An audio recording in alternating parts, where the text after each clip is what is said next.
नमस्कार दोस्तों, स्वागत है आपका हमारे YouTube चैनल पर।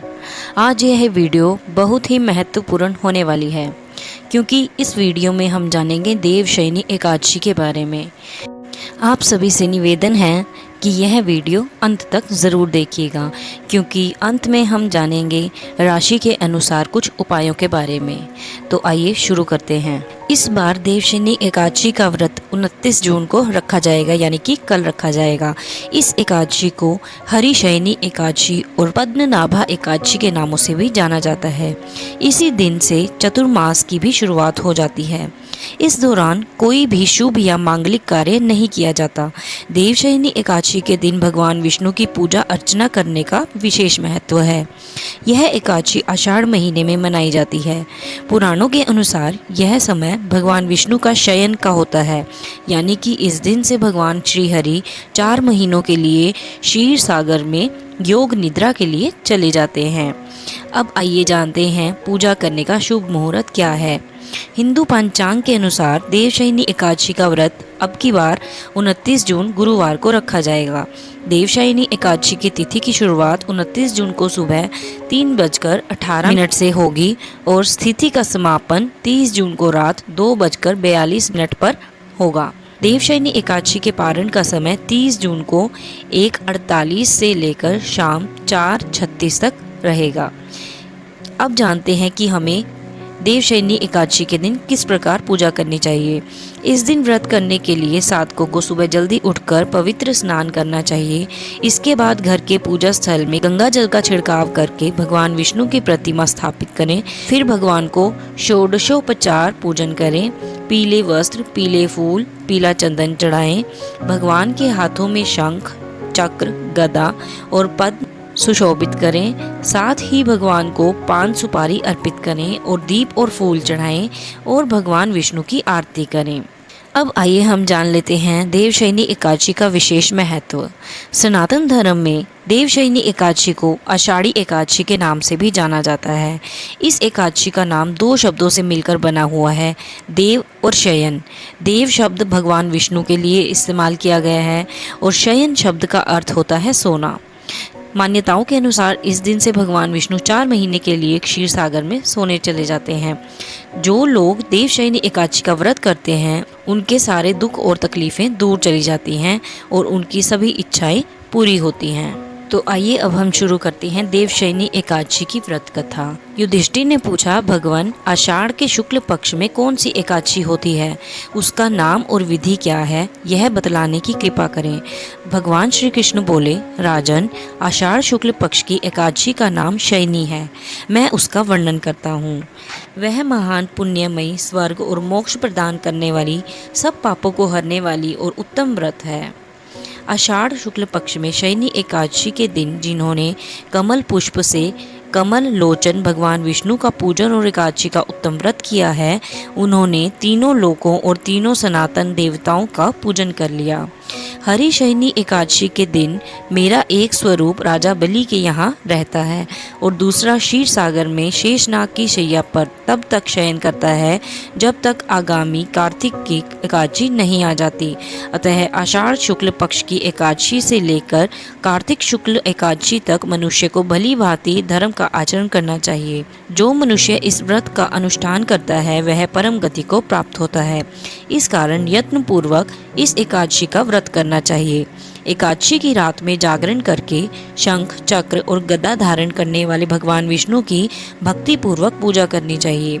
ऐसा करने वाले पुरुष के पुण्य की गणना करने में चतुर्मुख ब्रह्मा जी भी असमर्थ हैं। राजन, जो इस प्रकार भोग और मोक्ष प्रदान करने वाले सर्व पापहारी एकादशी के उत्तम व्रत का पालन करता है वह जाति का चंडाल होने पर भी संसार में मेरा प्रिय रहने वाला है। जो मनुष्य दीपदान, पलाश के पत्ते पर भोजन और व्रत करते हुए चौमासा व्यतीत करते हैं वे मेरे प्रिय हैं। चौमासे में भगवान विष्णु सोए रहते हैं, इसलिए मनुष्य को भूमि पर शयन करना चाहिए।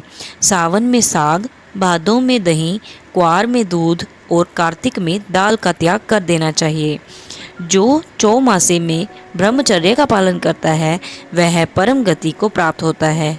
राजन, एकादशी के व्रत से ही मनुष्य सब पापों से मुक्त हो जाता है, अतः सदा इसका व्रत करना चाहिए, कभी भूलना नहीं चाहिए।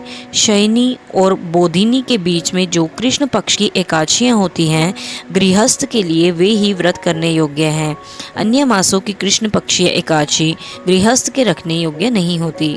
शुक्ल पक्ष की सभी एकादशियाँ करनी चाहिए। तो आइए अब हम जानते हैं राजा बलि शंखचूड़ की कथा से देवशयनी एकादशी का संबंध है। तो अब हम सुनते हैं देवशयनी एकादशी की दूसरी कथा। शिव महापुराण के अनुसार दैत्यों का राजा दंभ विष्णु भक्त था। विवाह के कई वर्षों पश्चात भी जब उसके यहाँ संतान नहीं हुई तो उसने शुक्राचार्य को अपना गुरु बनाकर श्री कृष्ण मंत्र प्राप्त किया। इस मंत्र को पाने के पश्चात उसने पुष्पकर सरोवर से घोर तप किया। उसके तप से प्रसन्न होकर भगवान विष्णु ने उसे संतान प्राप्ति का वरदान दे दिया। भगवान विष्णु के वरदान से दंभ को पुत्र हुआ। उसका नाम शंखचूड़ रखा गया। बड़ा होने पर उसने ब्रह्मा जी को प्रसन्न करने के लिए पुष्कर में घोर तपस्या की। उसके तप से प्रसन्न होकर ब्रह्मा जी ने उसे वरदान मांगने को कहा। शंखचूड़ ने ब्रह्मा जी से कहा कि उसे देवता भी नहीं मार पाए और वह अजर अमर रहे।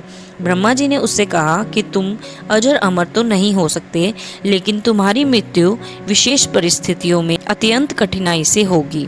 वरदान पाकर शंखचूड़ के अत्याचार बढ़ने लगे। हार कर सभी देवता भगवान विष्णु की शरण में गए और शंखचूड़ के अत्याचारों से मुक्ति दिलाने की प्रार्थना की। तब भगवान विष्णु शंकर जी के पास गए। भगवान विष्णु की सहायता से भगवान शंकर ने शंखचूड़ का वध कर दिया। जिस दिन शंखचूड़ का वध हुआ था उस दिन आषाढ़ मास की एकादशी थी। शंखचूड़ की मृत्यु के पश्चात भगवान विष्णु शयन करने के लिए क्षीर सागर चले गए। भगवान विष्णु के शयन के लिए जाने का कारण इसे हरिशयनी एकादशी और देवशयनी एकादशी कहा गया। भगवान विष्णु के शयन के लिए जाने के कारण सृष्टि के पालन का कार्य भगवान शंकर ने अपने ऊपर ले लिया। देवशयनी एकादशी के बाद सावन मास शुरू हो जाता है, जिसमें शिव पूजा का विधान है। यही समय चतुर्मास का भी होता है, जिसमें साधु सन्यासी एक स्थान पर ही रहते हैं। ऐसी पौराणिक मान्यता है कि चतुर्मास के दौरान समस्त तीर्थ ब्रज में आ जाते हैं, इसलिए इस समय ब्रज की यात्रा करना बहुत ही पुण्यकारी और फलदायी माना गया है। हरिशयनी एकादशी के संबंध में एक कथा और है। राजा बलि ने जब वामन अवतार विष्णु को अपना सर्वस्व दान कर दिया था तो भगवान ने उन्हें पाताल लोक में रहने को कहा और वरदान मांगने के लिए कहा। तब राजा बलि ने उनसे अपने यहाँ निवास करने के लिए कहा। भगवान ने बलि से कहा कि वह सदा के लिए तो नहीं, लेकिन प्रतिवर्ष कुछ समय के लिए उसके यहाँ आया करेंगे। तब से भगवान विष्णु राजा बलि को दिए हुए वचन का पालन करने के लिए प्रतिवर्ष चतुर्मास में पाताल लोक में शयन करने के लिए जाते हैं। तो आइए अब हम जानते हैं राशि अनुसार कौन से उपाय करने चाहिए देवशयनी एकादशी 2023 में। शुरू करते हैं मेष राशि से। देवशयनी एकादशी के दिन मेष राशि वाले भगवान श्री हरि को गुड़ चने का भोग लगाएं। ऐसा करने से सौभाग्य में वृद्धि होगी। वृषभ राशि के लोग देवशयनी एकादशी के दिन भगवान विष्णु को वैजयंती माला अर्पित करें। इससे भगवान श्री हरि प्रसन्न होंगे और आपको अपार सुख संपत्ति देंगे। श्री हरि के मंत्रों का भी जाप करें। मिथुन राशि के लोग देवशयनी एकादशी के दिन गाय को हरा चारा खिलाएं, साथ ही तुलसी जी को गंगा जल चढ़ाएं। इससे दाम्पत्य जीवन में खुशहाली आएगी। कर्क राशि वाले लोग देवशयनी एकादशी पर श्री हरि विष्णु को 7 हल्दी की गांठ चढ़ाएं। साथ ही ओम ह्रीं हिरण्यगर्भाय अव्यक्त रूपिणे नमः मंत्र का जाप करें। इससे सारे कामों में सफलता मिलेगी, बाधाएं दूर होंगी। सिंह राशि के लोग देवशयनी एकादशी के दिन विष्णु जी की पूजा करें और उन्हें पीताम्बर अर्पित करें। जल्द ही धन का लाभ होगा। कन्या राशि के जातक देवशयनी एकादशी के दिन विष्णु सहस्त्र नाम का जाप करें। इससे संतान प्राप्ति के योग बनते हैं, संतान सुख मिलता है। तुला राशि के लोग देवशयनी एकादशी के दिन भगवान विष्णु की तस्वीर पर मुल्तानी मिट्टी का लेप लगाएं। इससे आपके व्यक्तित्व का आकर्षण बढ़ेगा। वृश्चिक राशि करियर में कामयाबी पाने के लिए वृश्चिक राशि वाले लोग देवशयनी एकादशी के दिन विष्णु जी को शहद और दही का प्रसाद चढ़ाएं। धनु राशि वाले देवशयनी एकादशी के दिन व्रत करें और पूजा में विष्णु जी को नारियल चढ़ाएं। फिर इस नारियल का प्रसाद खाकर व्रत का पारण करें, सारे दुख दूर होंगे। मकर राशि वाले देवशयनी एकादशी पर सप्त धान का दान करें, इससे सुख समृद्धि मिलेगी। कुंभ राशि के लोग देवशयनी एकादशी पर तुलसी माता को लाल चुनरी ओढ़ाएं, वैवाहिक जीवन में खुशहाली आएगी। और अंत में है मीन राशि। देवशयनी एकादशी पर मीन राशि वाले लोग ब्राह्मण को भोजन कराएं और गौशाला में दान करें, आर्थिक समस्याएं दूर होंगी। तो दोस्तों, अब हम अपनी वीडियो को विराम देते हैं। कमेंट बॉक्स में ज़रूर लिखिएगा कि आपको यह वीडियो कैसी लगी है। ऐसी ही कथा कहानियाँ और जानकारी प्राप्त करने के लिए हमारे चैनल को सब्सक्राइब कीजिए और प्लीज़ इस वीडियो को लाइक कीजिए। धन्यवाद।